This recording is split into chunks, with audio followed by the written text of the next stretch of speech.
سب سے پہلے پہل اللہ رب العالمین کی تعریف و توصیف، حمد و ثنا، کبریائی بزرگی، بلندی و برتری، بعدہ درود و سلام نازل ہو جملہ انبیاء کرام پر، بالخصوص آخری نبی محمد عربی صلی اللہ علیہ وآلہ وسلم پر۔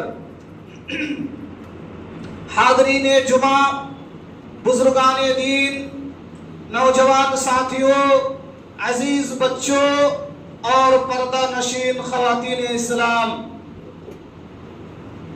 یہ بات ہم سب کو معلوم ہے کہ نبی صلی اللہ علیہ وسلم سے پہلے کے زمانہ کو زمانہ جاہلیت کہتے ہیں، دور جاہلیت کہتے ہیں، اور نبی صلی اللہ علیہ وسلم پہلے کا دور زمانہ جاہلیت، بعد کا دور دور نبوت۔ اور اس فرق کی وجہ جانتے ہیں؟ اس فرق کی سب سے بڑی وجہ علم ہے کہ اللہ رب العالمین نے جو پہلے کے دور کو دور جاہلیت قرار دیا اور بعد کے دور کو دور اسلام، زمانہ اسلام، دور نبوت قرار دیا، اس کی بنیادی وجہ، اس کی اصل وجہ اگر آپ غور کریں گے تو وہ ہے علم۔ کیوں؟ کیسے؟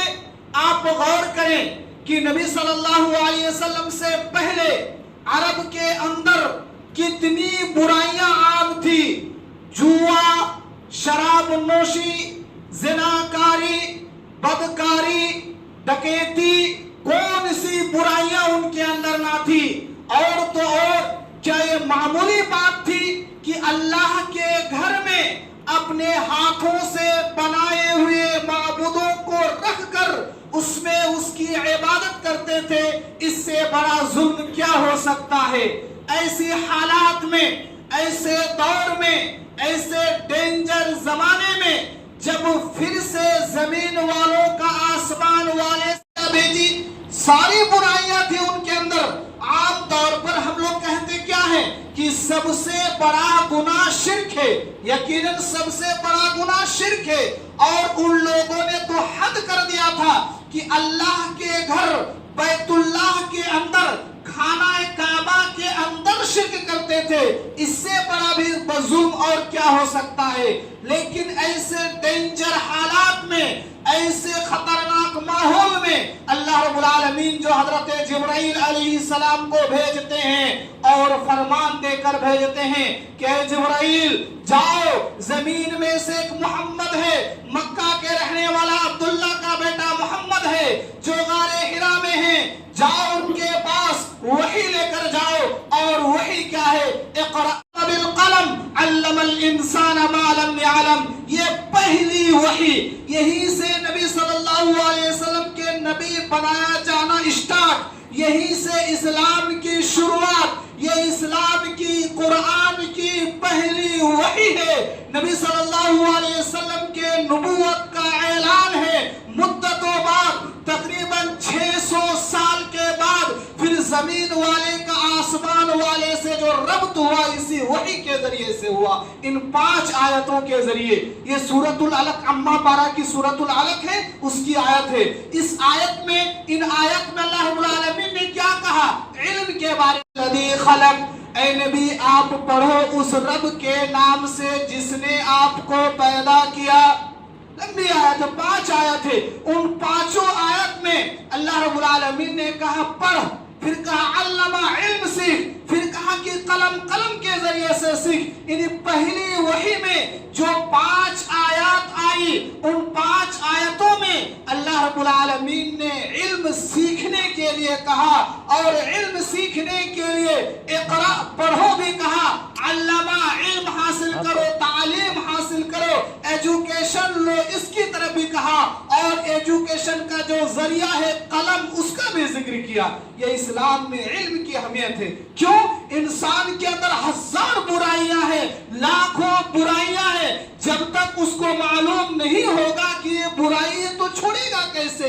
اس کو معلوم کرنے کے لیے کہ یہ گناہ ہے، یہ معلوم کرنے کے لیے کہ یہ شرک ہے، معلوم کرنے کے لیے کہ یہ یہ بدعت ہے، معلوم کرنے کے لیے یہ نیکی ہے، کیسے جانے گا، کیسے معلوم ہوگا؟ علم کے ذریعے۔ کہ تم میں سے جو مومن ہیں، جو ایمان والے ہیں، اللہ ان کے درجہ کو بلند کرتا، اور جو علم والے ہیں ان کے درجہ کو اور بلند کرتا، ان کے درجہ کو اور بلند کرتا۔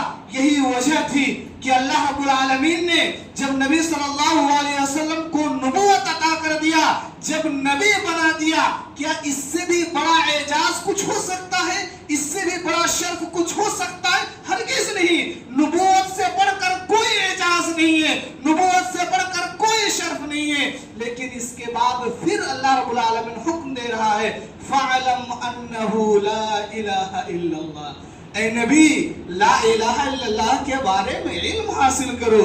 نبی بنائے دیے گئے، ماشاءاللہ بڑی اچھی بات ہے، نبوت آپ کو مل گئی، نبوت کا مقام آپ کو عطا کر دیا گیا، لیکن فَعْلَمْ أَنَّهُ لَا إِلَهَ إِلَّا اللَّهُ قرآن کی آیت ہے۔ اللہ رب العالمین نے وحی بھیجی کہ نبی آپ لا الہ الا اللہ کے بارے میں علم حاصل کیجئے، لا الہ الا اللہ کے بارے میں جانکاری لیجئے، اس کا مفہوم، اس کی تفسیر، اس کے ارکان، اس کے شرائط، ساری چیزوں کو آپ خود جانے، پھر اپنی امتیوں کو سکھائے۔ کتنی بڑی بات ہے۔ اور ہم سب جانتے ہیں کہ انبیاء کرام کی جو دعائیں ہوتی ہیں وہ دنیا و آخرت تمام چیزوں کو شامل ہوتی ہے، اور اگر خاص کر وہ دعا اللہ رب العالمین سکھائے تو اس دعا کی تو اہمیت اور بڑھ جاتی ہے۔ انبیاء کرام کوئی بھی دعا کریں، کہتے ہیں یونس علیہ السلام دعا کے ماشاءاللہ بڑی اچھی بات، آدم علیہ السلام دعا کے بہت امپورٹنٹ، فلانے نبی دعا کے بہت امپورٹنٹ۔ تو انبیاء کرام جو دعا کرتے ہیں وہ بہت ہی جامع ہوتا ہے، بہت ہی امپورٹنٹ ہوتا ہے، دنیا اور آخرت کی تمام بھلائیاں شامل ہوتی ہے، لیکن وہ دعا اگر اللہ رب العالمین سکھائے تو وہ دعا کتنا جامع ہو سکتا ہے، کتنا امپورٹنٹ ہو سکتا ہے۔ اور وہ دعا کیا تھی؟ وَقُلْ رَبِّ زِدْنِي عِلْمًا۔ اے نبی آپ اپنے پروردگار سے دعا کریں کہ اے میرے پروردگار میرے علم میں اضافہ فرما۔ کتنی بڑی بات ہے، نبوت عطا کر دیا گیا، لا الہ الا اللہ کے بارے میں علم حاصل کرنے کا حکم دیا گیا، اس کے بعد پھر کہا جا رہا ہے کہ وَقُلْ رَبِّ زِدْنِي عِلْمًا۔ اے نبی آپ اپنے رب سے دعا کرے، اللہ سکھا رہا ہے کہ اے میرے نبی آپ دعا کرو مجھ سے، اللہ سے دعا کرو کہ اللہ میرے علم میں اضافہ کر، میرے نالج میں اضافہ کر۔ یہ علم کا مطلب کیا ہے؟ شرعی علم، قرآن حدیث کا علم۔ اسی لیے تو نبی صلی اللہ علیہ وسلم نے اپنی امتی پر علم حاصل کرنے کو ضروری قرار دیا، کہا کہ طلب العلم فریضۃ علی کل مسلم، کہ ہر مسلمان پر چاہے مرد ہو یا عورت، چاہے بوڑھا ہو یا جوان، چاہے بچہ ہو، ہر کسی پر علم حاصل کرنا فرض ہے، ضروری ہے، لازمی ہے، کمپلسری ہے۔ اتنا علم، نماز کی کیفیت کیا ہے، روزے کے احکام کیا ہے، حج کے طریقے کیا ہے، زکوٰۃ کے مسائل کیا ہے، ان تمام چیزوں کا جاننا ہر مسلمان پر فرض ہے۔ یہ خطبہ دینا ہر مسلمان پر فرض نہیں ہے، دعوت کا کام کرنے کے لیے بھی ایک ٹیم ہونی چاہیے، خطبہ دینے کے لیے محلے میں ایک دو عالم ہے تو بس ہے، عید کی نماز پڑھانے کے لیے محلے میں ایک دو عالم ہے تو بس ہے، لیکن یہ جو علم ہے جو ہر انسان پر فرض ہے، جس سے وہ جان سکے کہ رب کون ہے، جس سے وہ جان سکے کہ نبی کون ہے، جس سے وہ جان سکے کہ نماز کی دعائیں کیا ہیں، نماز کے طریقے کیا ہیں، حج کے طریقے کیا ہیں، زکوٰۃ کے مسائل کیا ہے، روزے کے احکام کیا ہے، یہ ہر مسلمان پر فرض ہے۔ اللہ پوچھے گا، ہم سے بھی پوچھے گا، آپ سے بھی پوچھے گا کہ کیا نماز کی دعائیں تو جانتا تھا؟ کیا تم نماز کے احکام جانتے تھے؟ روزے کے مسائل جانتے تھے؟ نہیں جانتے تھے، ہم نے کبھی اس کی طرف دھیان دیا ہی نہیں۔ میرے بھائیوں، میرے دوستو، اتنا علم حاصل کرنا کمپلسری ہے۔ آج جو ہم دین سے دور ہیں، اس کی بڑی وجہ کیا ہے؟ علم کی کمی ہے، علم کی کمی۔ ہم اللہ کے بارے میں خود نہیں جانتے۔ اللہ کے بارے میں اگر ہم جانے ہوتے کہ اللہ کیا ہے، اللہ کون ہے، تو یقین مانیے ہمارے دل میں ایک خوف آتا، ایک ڈر آتا، تقوی آتا، پھر ہم گناہ سے دور رہتے اور نیکی کی طرف بڑھتے۔ لیکن ہمیں اللہ کے بارے میں نہیں معلوم،